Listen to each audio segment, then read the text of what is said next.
Chapter 6 भाग 6 में लेके आया हूँ। तो फ्रेंड, इसमें हम लोग जो भी बेसिक का जो कॉन्सेप्ट होता है वो अभी पूरा कर रहे हैं। तो अपनी जो सीरीज़ है वो बेसिक कॉन्सेप्ट की वो अभी चालू है। तो कैसा होता है कि पहला चीज़ ये है कि क्वेश्चन आते कैसे हैं, ये एक कॉन्सेप्ट आपका पूरा हो रहा है। जैसे जैसे मैं क्वेश्चन डाल रहा हूँ तो आप लोग को पता चलेगा कि क्वेश्चन जो बाहर के एग्ज़ाम होते हैं, जैसे ITI लेवल के टेक्निकल ट्रेड के, तो जैसे रेलवे हो गया और भी ऑर्डिनेंस फैक्ट्री, हाल, MMRDA, Mumbai metro, Delhi metro, Lucknow metro, तो इन सब चीज़ों में कैसे क्वेश्चन आते हैं, तो एक ये आपका पूरा हो रहा है। और सेकंड चीज़ ये है कि क्वेश्चन का लेवल क्या होता है। और हमारे जो भी दोस्त हैं, जैसे कोई भी स्टूडेंट हो गया, वो जब ITI से निकलता है तो उसको बुनियादी बातें पता नहीं रहती हैं और आके गवर्नमेंट जॉब, सरकारी नौकरी में और वो लोग स्ट्रगल करने लगते हैं। तो इससे होता क्या है कि उनके पैसे भी बहुत सारे लॉस होते हैं और मोस्ट देन उनका जो टाइम है वो बहुत ज़्यादा कंज्यूमिंग हो जाता है। 2 साल, 3 साल, 4 साल, अक्सर मैंने लोगों को देखा हूँ कि 5-5, 6-6 साल भी उनके वेस्ट हो गए हैं। बस यही सब छोटी छोटी बातें वो जानते नहीं हैं और कहीं से भी नोट्स परचेस कर लिए या फिर कहीं से कोचिंग क्लास। तो टेक्निकल चीज़ ये ऐसा है कि आप जितना कंज्यूम करते जाओगे तो आपके लिए कभी वो पूरा नहीं पड़ने वाला है। ये चीज़ ही ऐसी है। तो यहाँ पर मैं बहुत अच्छी तरह से और एक अस्थाई तरीके से ऐसी तैयारी कराऊंगा कि आप इंडिया में किसी भी लेवल का एग्ज़ाम रहने दीजिए, टेक्निकल ट्रेड से आप उसे बड़े आसानी से क्रैक कर देंगे। तो वीडियो में आप शुरू से लास्ट तक जब भी वीडियो देखिए पूरी देखिए।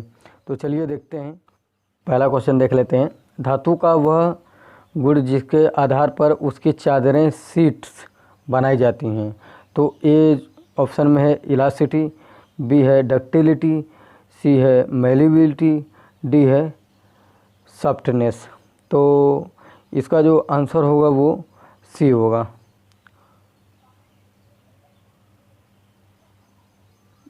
मेलिबिलिटी।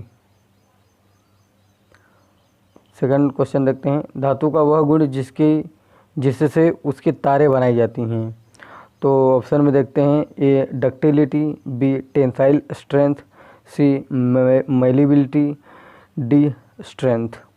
तो इसका जो आंसर होगा वो डक्टिलिटी होगा, ए। थर्ड देखते हैं। धातु का वह गुण जिसके कारण धातु में इलास्टिक डिफॉर्मेशन होती है उसे कहते हैं। तो इसके ऑप्शन पहले देख लेते हैं। ए प्लास्टिसिटी, डी स्टिफनेस, सी लचीलापन, डी टफनेस। तो इसका जो आंसर होगा वो लचीलापन होगा। और देखते हैं चौथा क्वेश्चन।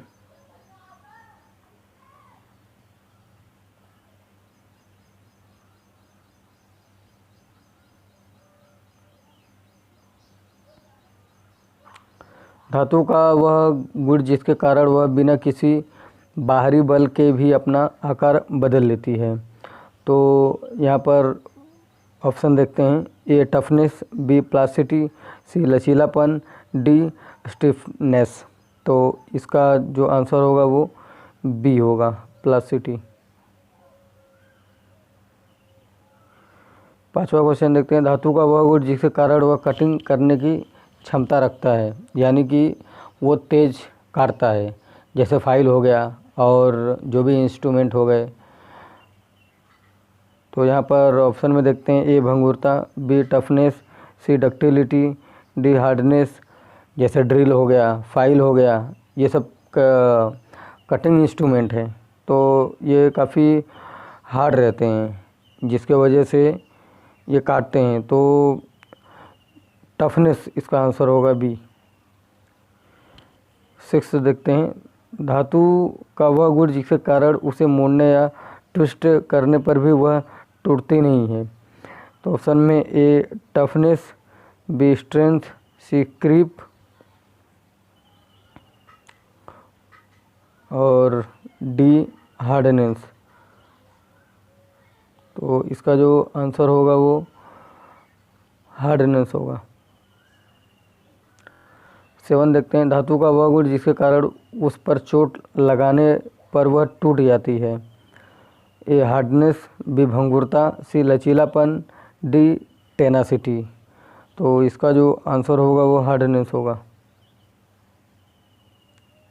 क्योंकि फ्रेंड कभी भी फाइल को ले लीजिए आप, उस पर यदि आप बाहरी ज़ोर से उसको पटकेंगे तो वो टूट जाएगी, क्योंकि उसमें हार्डनेस ज़्यादा है। 8वां क्वेश्चन देखते हैं, धातु का वह गुण जिसके कारण खींचने पर वह टूटती नहीं है। तो इसका जो ऑप्शन देख लेते हैं पहले। टूटते नहीं है, ए में टेनासिटी, बी में डक्टिलिटी, सी में इलास्टिसिटी, डी में प्लास्टिसिटी। तो 8वें का जो आंसर होगा वो बी होगा, डक्टिलिटी।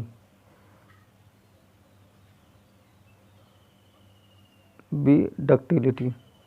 9 ऑप्शन देखते हैं, मीट्रिक माइक्रोमीटर की रेंज होती है। तो जो मीट्रिक माइक्रोमीटर की जो रेंज होती है वो 0 से 25 तक होती है। ये आपको 25 mm, यहाँ पर 25 दिया गया है। तो सबसे छोटा माइक्रोमीटर होता है वो 0 से 0.25।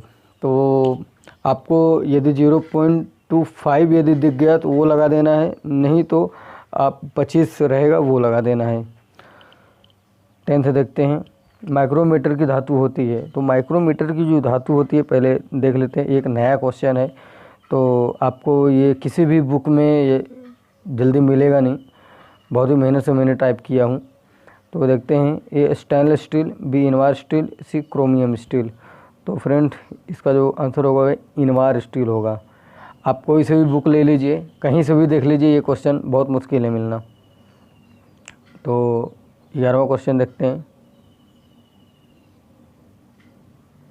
मीट्रिक माइक्रोमीटर का अल्पतमांक होता है।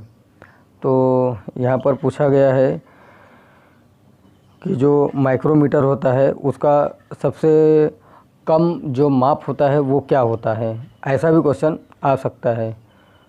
तो उसका जो आंसर होगा वो 0.01 होगा। ये बी इसका आंसर होगा। 12वां का देखते हैं, ब्रिटिश माइक्रोमीटर का अल्पतमांक होता है। तो ए में देखते हैं 0.001, बी में 0.01, सी में 0.0001। तो इसका जो आंसर होगा वो ए होगा। चलते हैं 13वें क्वेश्चन पे, माइक्रोमीटर के एनविल व स्पिंडल के फेस बने होते हैं। काफ़ी मोस्ट इम्पोर्टेंट क्वेश्चन है ये, हर बार पूछा जाता है। तो इसका जो आंसर होगा, पहले ऑप्शन देखते हैं, ए कार्बाइड, बी टंगस्टन, सी क्रोमियम। ये कार्बाइड इसका आंसर होगा। तो फ्रेंड आप देखेंगे कि इस तरीके का जो माइक्रोमीटर होता है, तो यहाँ पर ये इसकी बात की जा रही है। मैं जब थ्योरी कराऊंगा तो पूरी तरह से यहाँ पर एक 0.3 mm का निकला रहता है, तो उसको ही कहते हैं। मैं बाद में कराऊंगा, आप फिक्र मत कीजिए। अब चलते हैं 14वें पर।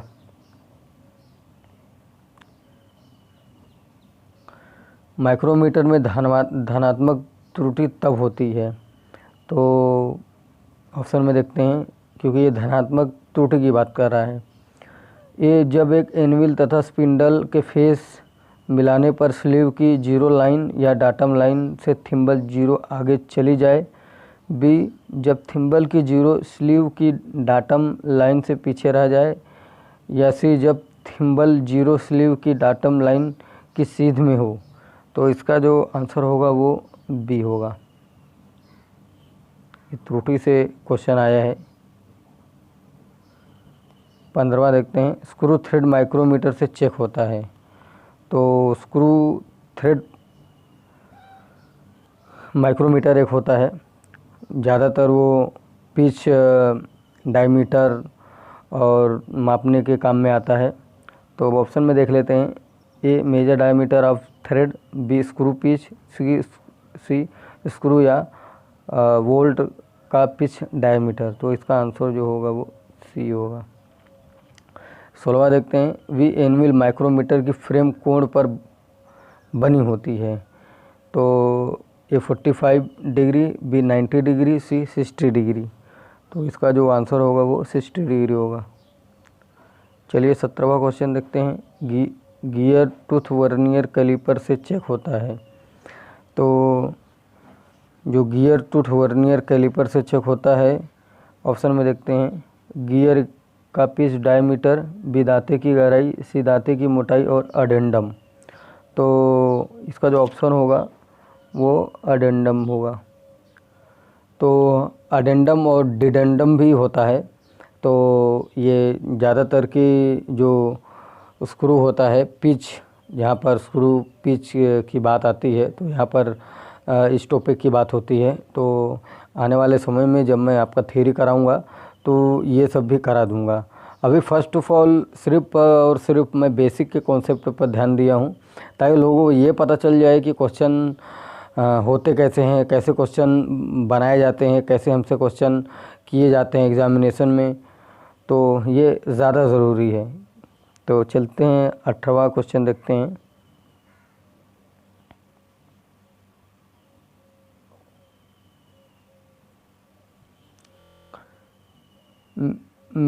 मीट्रिक वर्नियर कैलिपर का अल्पतमार्क लिस्ट काउंट यानी कितना होता है। तो यहाँ पर जो 18 क्वेश्चन है उसका मीट्रिक वर्नियर कैलिपर का 0.02 mm होता है। 19 का देखते हैं, मीट्रिक डायल कैलिपर का अल्पतमार्क लिस्ट काउंट होता है। तो यहाँ पर ऑप्शन में देखते हैं 0.01 mm, बी 0.02 mm, सी 0.5 mm। तो इसका जो आंसर होगा वो 0.02 mm होगा। बी 20 देखते हैं, स्मॉल इनसाइड माइक्रोमीटर से कम सुराख मापा जाता है। तो इसका जो आंसर होगा, तो फ्रेंड मैं ऐसे ही जब क्वेश्चन लेके आऊँगा तो आपको बहुत ही आसानी से और ऐसी मैं तैयारी कराऊँगा कि अभी तो ये जो है बेसिक कॉन्सेप्ट चल रहा है, इसके बाद बहुत सारे लेक्चर मैं अटेंड करने वाला हूँ और फिर उसके बाद में आपको क्वेश्चन दूंगा।